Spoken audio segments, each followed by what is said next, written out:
புடிச்சு கால ஓடச்சு அமுக்க சொல்லுகிற குடும்பம் அது எப்படி ஒத்துக்கும்பா அது எப்படி அமுக்கும்பா ஓ ஆமா எலி அந்த ராயருக்கும் உனக்கு என்னடா லிங்க்? அத ஏன் கேக்குறீங்க? அது ஒரு பெரிய காதல் கதை. எங்க அக்கா மக அரக்கானுக்கு ஏமல உசுரு, அவன் வைக்கிற மீன் குழம்பு மேல எனக்கு உசுரு. ஒரு நாள் சோத்த போட்டு வச்சுட்டு மீன் வாங்க போனவே ரெக்கார்டா மாத்ரா ஒரே அடியா லாரில அடிபட்டு போயிட்டாங்க. அப்புறம் என்னாச்சு? அப்புறம் மீனுக்கு எங்க போறது? வீட்டுல இந்த ஊறுகாய வச்சுக்கிட்டு அட்ஜஸ்ட் பண்ணி சாப்பிட்டேன். Just miss.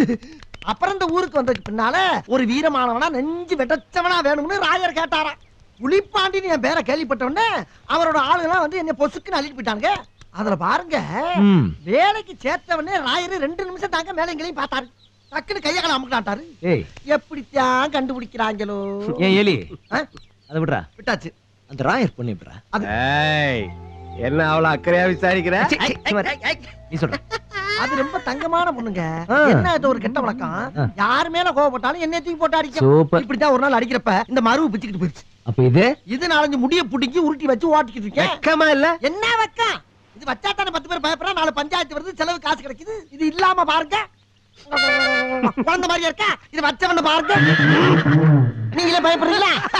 இவன் பேர் எலின்னு மாத்துறது தப்பே இல்லடா.